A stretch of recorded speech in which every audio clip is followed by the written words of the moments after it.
자, 여러분 반갑습니다. 이현상입니다. 네, 자 10월 27일 금요일 장 끝나고 자 주말 영상을 좀 올려드리도록 하겠습니다. 우선 한 주 동안에 상당히 고생 많으셨고요. 이제 주말이니까요. 과거에는 이제 주말이 또 불확실성이라고 또 뭐 볼 수도 있지만 주말 자체가 이제는 또 좀 약간 완충 구간이라고 보시면 될 것 같아요. 한 주 동안은 고생 많으셨고 또 오늘 하루도 시장의 변동이 상당히 컸습니다. 하지만 이런 극단적인 어떤 공포 국면에서는 이제 시장의 어떤 의외성도 분명히 나타날 수 있는 자리입니다. 어느 쪽으로도 말이죠. 그래서 오늘 방송은 좀 시황 위주로 좀 말씀을 드리고 오늘 영상은 꼭 끝까지 잘 체크를 하시기 바라겠습니다. 그리고 또 좀 소개드렸던 종목도 같이 한번 좀 말씀을 드려보고요. 뭐 끝부분에는 제가 강의가 좀 준비되어 있는데 다음 주에 진행할 거예요. 그래서 그건 관심 있는 분들만 참고를 하시면 되겠습니다. 자, 급락장의 강한 리바운딩의 조건들. 그래서 요 얘기를 좀 먼저 시작해 보도록 할 겁니다.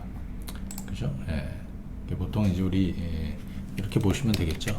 컨디션, 리바운딩 해가지고 지금 시장이 강하게 돌리기 위해서는 기존에 악재가 되던 또 그리고 지금 시장의 어떤 불확실성 요인들이 어떻게 해소가 되고 어떤 조건을 만들어야 되는지, 예를 들면 금리도 마찬가지일 것이고 전쟁도 마찬가지고 달러도 마찬가지, 유가도 마찬가지고 전날에 발표했던 GDP도 너무 좋았죠. 또 지표들 다음 주에도 발표가 있고요. 또 뭐 FOMC도 있고 합니다. 그래서 요거까지 같이 한번 진단을 해보고요. 그리고 또 3분기 GDP가 굉장히 좀 충격을 줬습니다. 미국 시장에. 그죠? 여러분도 오늘 아침에 다들 확인하시지 않았을까 싶습니다. 오늘 아침에 여러분들 그 미국 3분기 GDP 소폭치가 4.9%로 예상치를 크게 또 상회하니까 당장 미국 경기가 너무 좋고 소비 경기가 너무 좋다. 그죠? 소비가 너무 좋다는 거잖아요. 그죠? 경기가 너무 좋다. 그러니까 당장 그죠? 경기 침체가 좀 나타나주는 그런 시그널이 나와야 되는데 그 조짐이 보이지 않고 있다. 그러면 연준의 정책은 변화하기 쉽지 않다. 뭐 이런 거지 않습니까? 그래서 금리가 오르고 했던 거지 않습니까? 그죠? 네. 자, 그 영향도 좀 있습니다. 이것도 좀 한번 체크해드리고, 다만 변화 가능성이 있습니다. 어떤 변화인지 오늘 꼭 체크를 하시고, 그 다음에 장단기 금리차가 좀 줄어들고 있습니다. 장단기 금리차 역전은 많이 들어보셨을 겁니다. 근데 그 벌어졌던 금리차가 최근에 장기물 금리가 올라오면서 그죠? 축소되고 있는 거, 그것이 뭘 의미하는지. 그 다음에 요 얘기 드리고, 그 다음에 뱅크 오브 아메리카 서베이하고 지금 베어 네.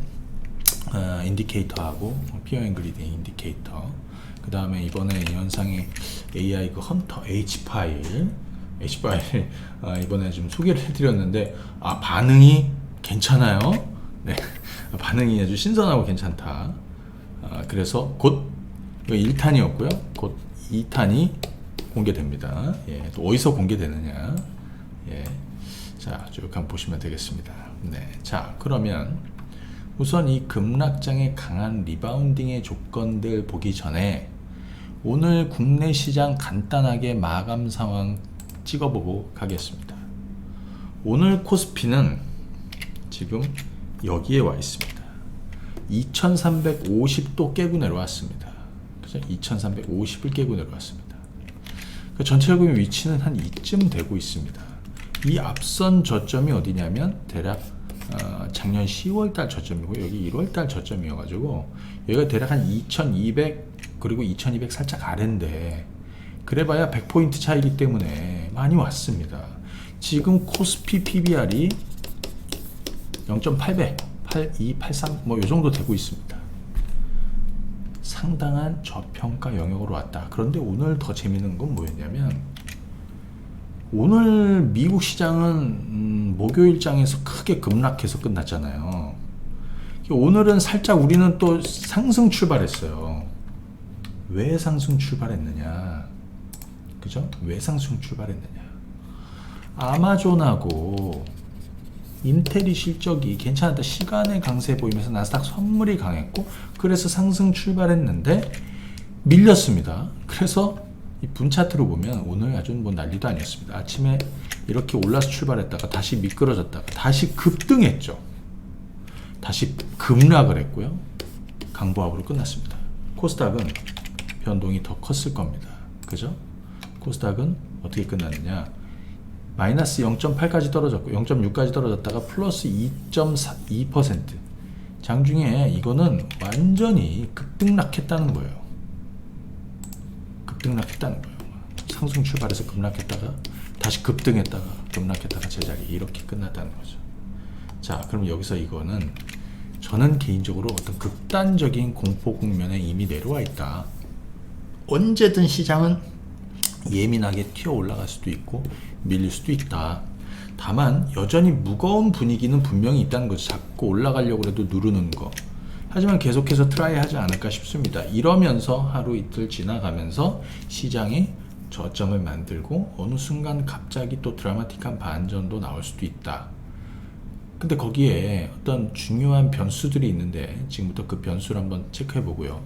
또 하나는 다음 달이 굉장히 좀 중요해 보입니다. 11월. 아시겠지만 다음 주에 FOMC가 있습니다.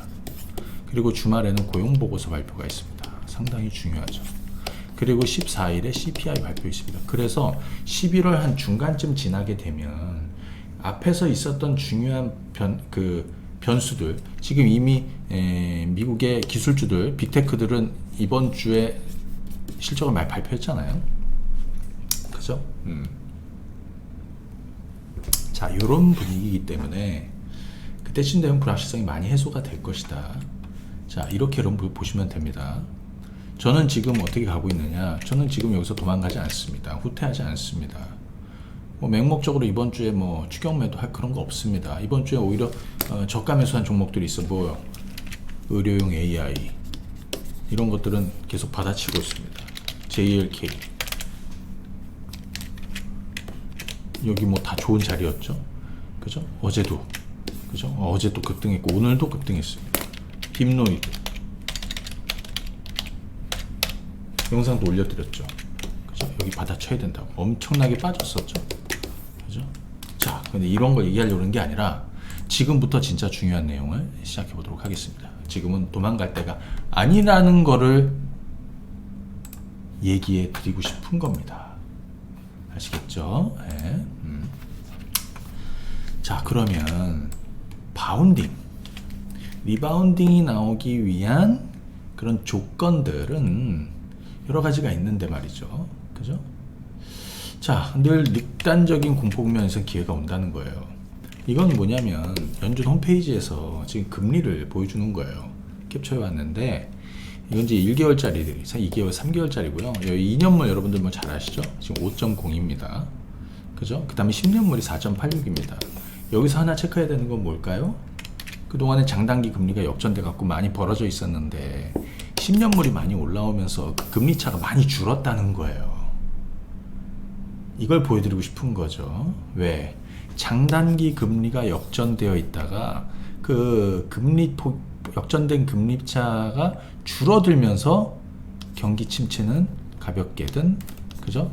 나타나기 시작을 했다라는 거예요. 이건 이따가 뒷부분에 보여드리겠지만 지금 이것도 상당히 의미가 있습니다. 물론 10년물이 급하게 올라오면서 연준의 어떤 긴축 효과를 만들고 있어 금리를 추가로 올리지 않아도 하지만 여기서 이제 얘기 드리고 싶은 거는 장단기 금리가 상당 부분 축소되고 있다라는 거를 한번 체크해 보시면 됩니다.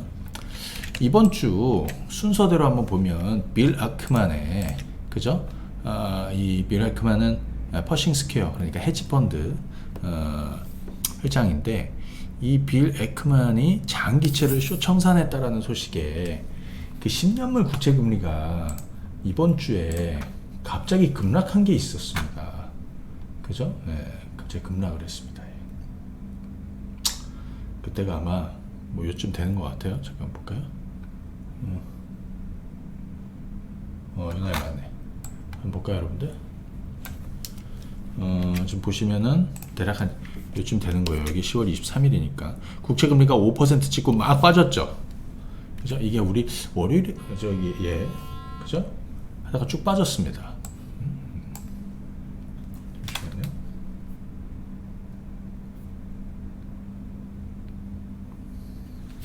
네. 근데 여기서 하나 봐야 되는 거는 제가 뻐꾸기 주식에도 우리 올려드렸지만, 그리고 뭐 예를 들면 이 국채금리 그때 좀 빠졌다가 다시 올라왔던 거는 이스라엘 전쟁 확전 우려로 이제 다시 올라오긴 했는데, 우리는 쇼친 거 커버를 했다는 거잖아요. 핵심만 얘기해 드리면 그거예요. 빌 에크만은 왜 청산을 했느냐? 얘들이 이제 진입을 보통 이제 미국채 3.5에서 한 4% 정도 숏을 쳤다는 거예요. 수익이 많이 났겠죠, 당연히. 그죠? 지금은 뭐 10년물은 4.8, 뭐 4.9, 그 다음에 뭐 2년물은 5% 초반이니까요. 근데 이 10년물로 보면, 그죠?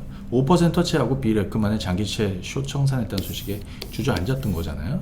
근데 여기서 보는 건 뭐냐면, 이 빌 에크만은 이제 왜 팔았느냐, 청산을 했느냐, 그죠? 판 게 아니죠. 매수하면서 청산한 거죠. 자, 연준이 이제 긴축이 계속 진행이 됐는데 현 상황이 이제 10년물 기준으로 거의 5%에 다다라는 걸 보니까,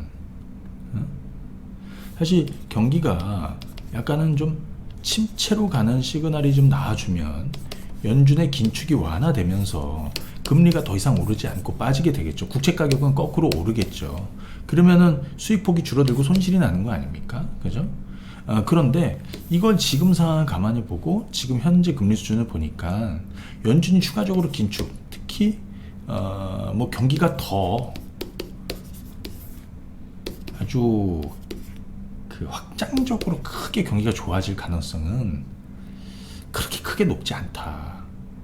그죠? 이겁니다.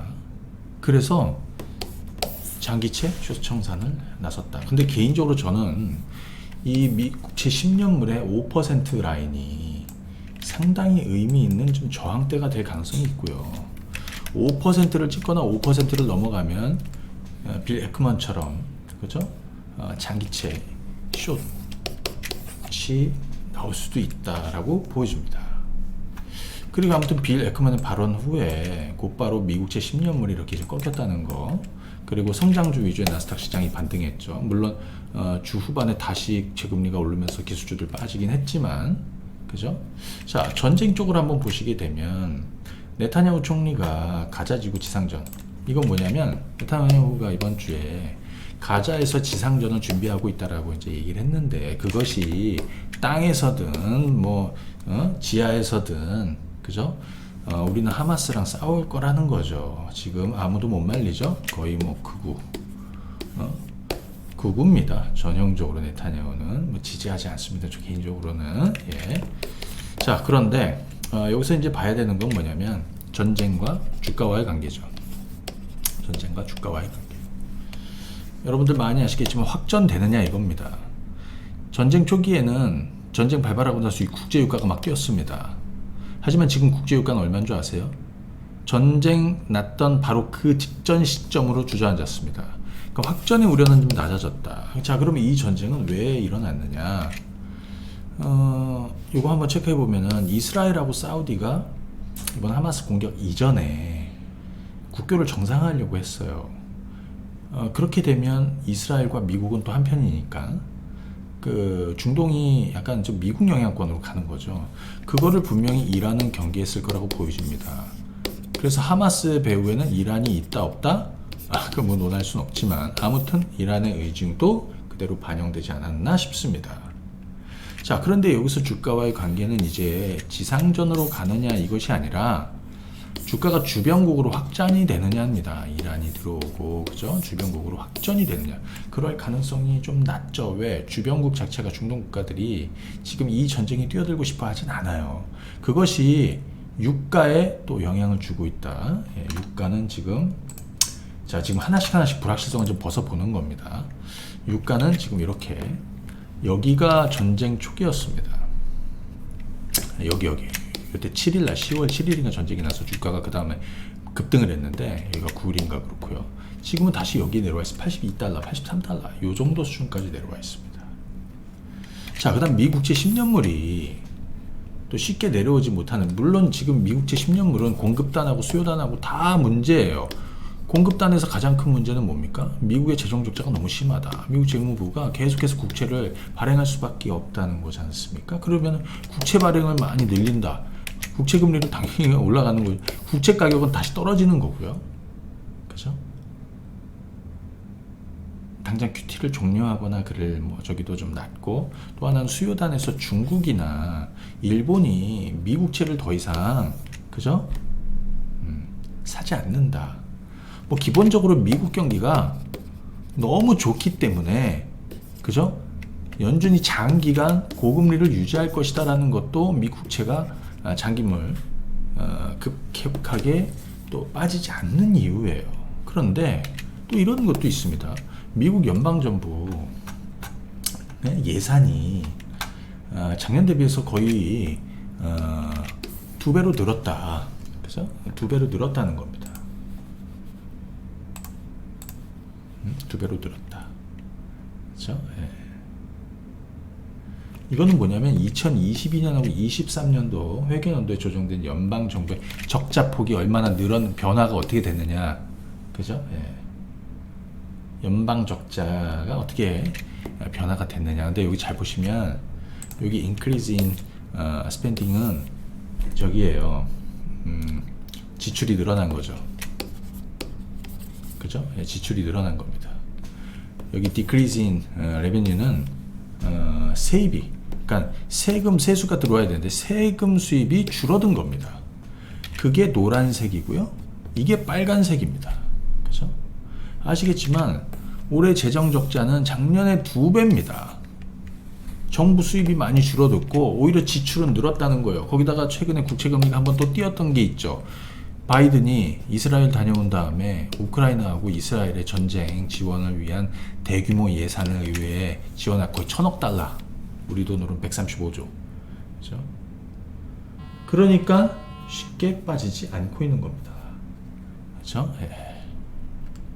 그런데 여기서 보시면 이게 작년에 996, 이건 뭐냐면 9,960억 달러를 얘기하는 겁니다. 9,960억 달러가 적자였다는 거예요. 그죠? 예. 요게 적자예요. 네. 요 노란 거는 아까 그랬죠? 들어와야 되는 세금 수입이 줄어든 거라고 그랬죠? 그죠? 개인소득세 4,560억 달러가 줄었습니다. 이건 뭐냐? 요거는 연준이, 그죠? 예, 연준도 이제 수익을 내 가지고 미국 재무부에 송금을 해준다는 얘기를 전해드렸는데, 금리가 높아지고 하다 보니까 이자 비용이 높아지잖아요. 그러다 보니까 그 수익폭이 당연히 줄어든 거죠. 왜냐면 이자 비용이 늘어나니까요. 그죠? 그러다 보니까 연준이 벌어들이는 이익금을 덜 송금한 게 얼마냐? 1,060억 달러. 1,060억 달러라는 얘기고요. 그죠? 요거는 주파수 경매 수익금, 이것도 줄어들었다는 얘기고, 캘리포니아 세금도 거의 1,000억 달러 줄어들었다는 겁니다. 그런데 오히려 이 보라색은 뭐냐면 늘어난 겁니다. 그죠? 이자 비용이 늘어났다. 1,840억 달러. 왜? 금리가 올라갔으니까. 그죠? 이거는 뭐 사회복지. 그리고 이거는 뭐냐면 베일아웃은 구제금융을 얘기하는 거예요. 구제금융. 그죠? 예, 구제금융. 우리 아시겠지만 은행 신용 리스크 막기 위해서 그런 거 있죠? 이것도 거의 1,000억 달러 정도가 지출이 있었습니다. 메디케어. 그죠? 그 다음 국방비. 여기가 다, 그죠? 지출이 늘어나고, 그러면서 2배로 뛰었다. 그죠? 그래서 지금 미국채가 크게 꺾이지 않은 겁니다. 가장 중요한 것 중에 하나는 또 미국 경기가 너무 좋다는 거예요. 소비가 피크를 좀 쳐줘야 된다. 그래서 이번에 그 3분기 GDP도 굉장히 좀 중요했는데, 일단 여기서 지정학적 리스크 요거 안전자산 요 얘기를 좀 잠깐 하겠습니다. 이거 10년물이거든요. 근데 요거 하나 좀 같이 좀 알아두면 좋을 것 같아요. 뭐냐면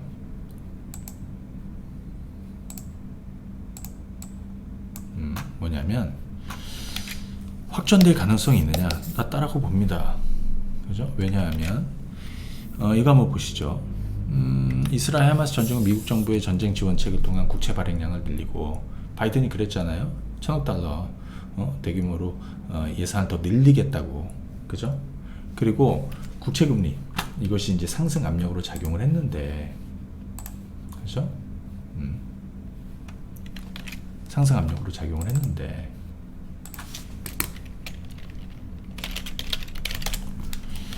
지금 하원 의장이 바뀌었어요. 미국엔 상원은 정책 결정을 하고 미국 하원은 예산을 결정합니다. 근데 그 하원 의장이 누구냐면 친트럼프 성향의 강경 보수가 마이크 존슨이에요. 이 사람이 선출됐어요. 앞으로 국채 발행량이 제한될 수 있다라는 거예요. 뭔 얘기인지 아시죠, 여러분들? 자, 그렇다고 재무부가 지갑에 빵꾸 나지 죄송합니다. 구멍이 나지 않습니다. 왜? 그동안에 국채 발행을 계속 해갖고 지금 재무부에는 현금 보유액만 거의 2천억 달러가 넘는 수준을 보유하고 있습니다. 지금 트럼프가 내년 11월 5일인가요? 미국 대선에서 트럼프가 바이든을 이길 가능성은 너무나 높습니다. 그리고 지금 하원 의장은 친트럼프 성향의 마이크 존슨입니다. 국채 발행량이 앞으로 제한될 수 있다. 그래서 개인적으로 저는 5% 라인을 상당히 중요한 저항선으로 보고 있고, 막히는 구간, 이 구간이나 이걸 넘어서면 아마 빌 에크먼처럼 장기채 숏을 칠 가능성이 있다라고 보는 겁니다. 변동은 있지만, 그죠? 그리고 국제 유가는 이미 전쟁 이전으로 내려와 있습니다. 82달러 수준으로. 이번에 미국 3분기 GDP 있었는데요. 예를 들어서 말이죠. 이번에 이렇게 늘어났습니다. 어떻게 늘어났느냐. 2021년, 여기가 2021년인데, 이 GDP는 월간이 아니라 이제 분기마다 이제 발표가 돼요. 근데 여기 잘 보시게 되면 요때, 그죠? 그리고 21년 이후로는 거의 가장 높은 수준이었습니다. 그러니까 이게 걱정이 되죠. 야, 앞으로 이렇게 되는 거 아니야? 이렇게 되면 미국 경제가 더 좋아진다라는 거고요. 그죠? 그러면 긴축은 물 건너 가는 거고요. 경기 침체는 조짐이 보이지 않는 거고요. 당연히. 그래서 이번에 보면 3분기 GDP가 4.9%, 컨센서스 4.5%는 크게 상회했다. 2분기에 2.1이었는데 거의 2배를 넘게 올랐으니까 쇼크가 나온 겁니다. 시장이, 전날 미국 시장이 막 급락했던 겁니다.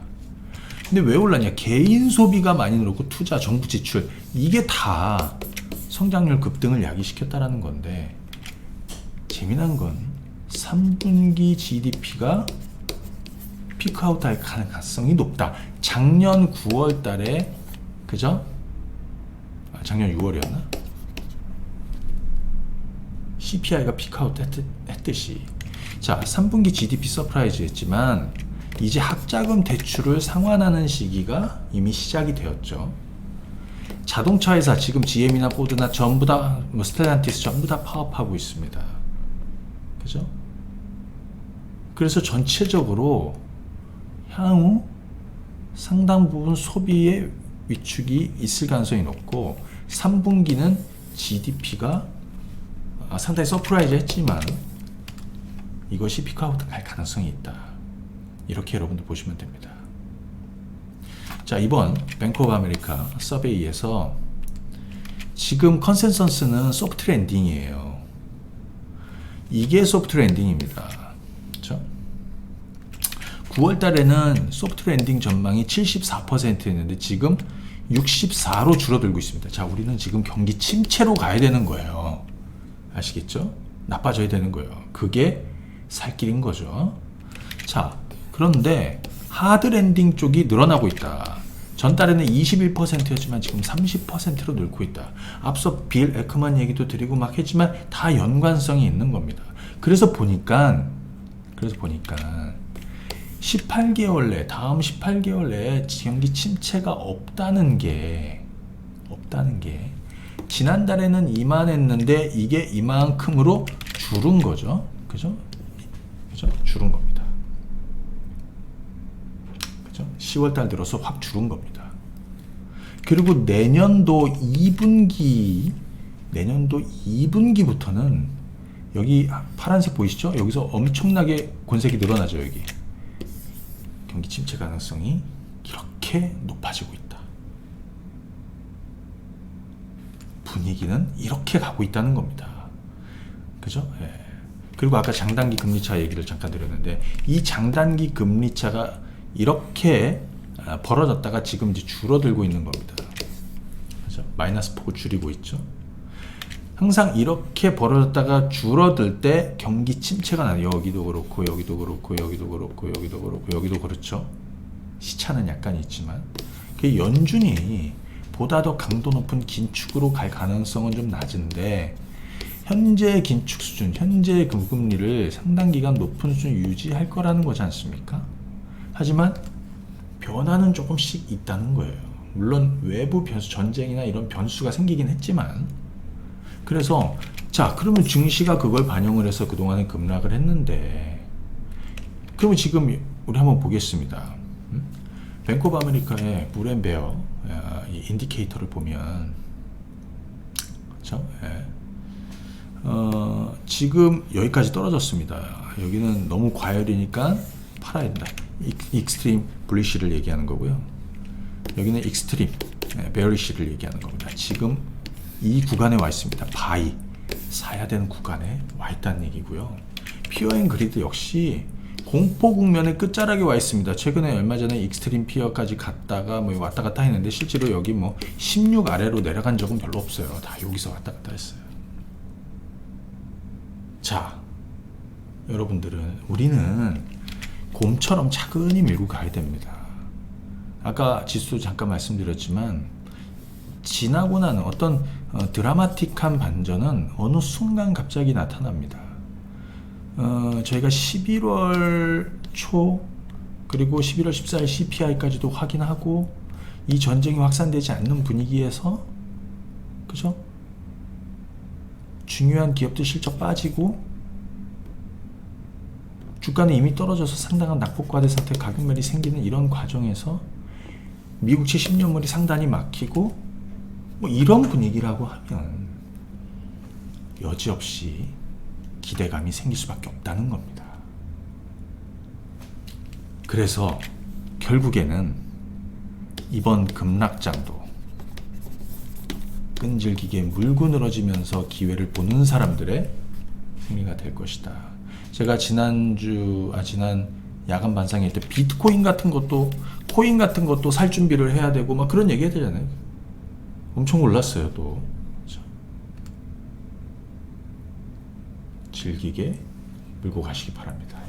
자, 그리고 이번 주에 제가 그 헌터 H 파일을 1탄을 올려드렸습니다.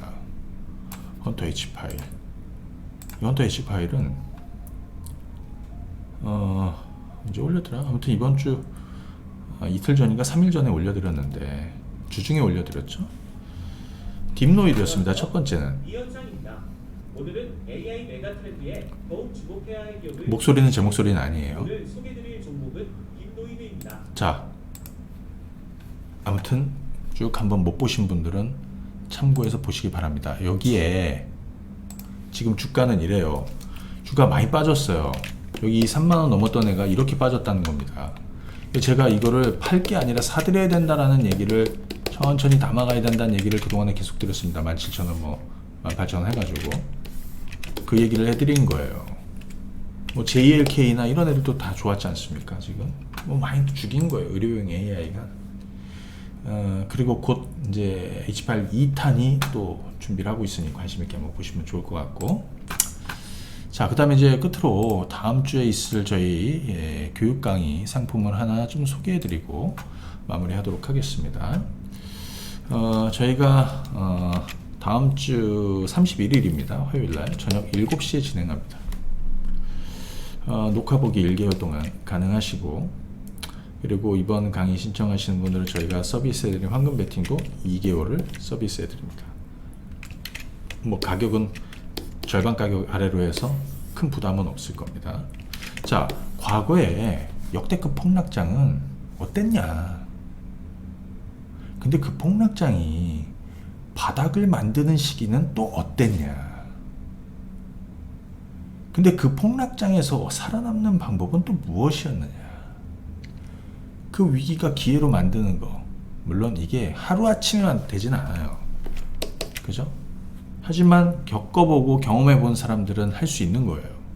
무엇에 집중하고 무엇을 주목해 봐야 되는지. 과거를 통해서 미래를 열어보자는 겁니다. 왜? 요즘 너무 또 힘들어 하니까요. 자, 이거는 100분한테 저희가 이 24만 5천 원으로 할인 가격을 좀 적용했습니다. 참고하시고, 저희 이 라이브는 1개월 동안 다시 보실 수 있고, 생방은 31일 화요일 저녁 7시에 진행합니다. 저희가 문자 메시지로 참여하는 내용을 보내드립니다. 그리고 저희 황금 배팅 서비스 2개월도 추가해드립니다. 예, 자, 참고하시면 되겠습니다. 요거는 1668에 4360으로 진행하시면 되겠습니다. 자, 오늘 영상은 여기까지 진행하겠습니다. 감사합니다. 네.